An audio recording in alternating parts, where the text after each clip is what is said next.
বন্ধুরা তাড়াতাড়ি চলে এসো ছাদে, তাড়াতাড়ি এসো, দেখবে এসো, তোমাদের জন্য গিফট আছে, গিফট, বুঝেছো? দেখবে এসো। এই দেখো,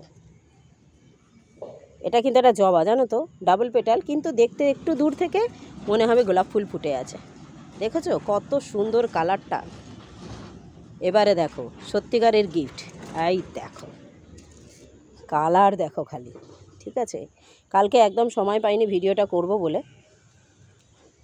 গোলাপ ফুল কয়েকদিন আগে একটু কাটাই ছাটাই করে দিয়েছিলাম, খুব একটা বড় গাছ নয়, ছোটোই গাছ, গত বছরে বসিয়েছিলাম।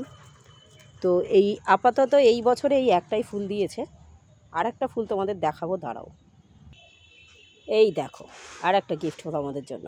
কালার দেখবে শুধু, গোলাপ ফুলের কালার দেখবে শুধু। আরও একটা কুড়ি আছে, ফুল ফুটবে। কত সুন্দর কালারটা হয়েছে দেখো, মানে এত সুন্দর ফুলটা ফুটবে আমি ভাবতেও পারিনি। এটাও গত বছরের গাছ, 1 বছর মাত্র হয়েছে। 1 বছরে গাছটা বেড়েছে। কাটাই করে দিয়েছিলাম, মানে প্রুনিং করে দিয়েছিলাম, তারপরে কিছু ডাল বেরিয়েছে, সেখান থেকে আপাতত এই দুটো কুড়ি এসেছে। একটা ফুল ফুটে গেছে আর একটা রয়েছে গাছে।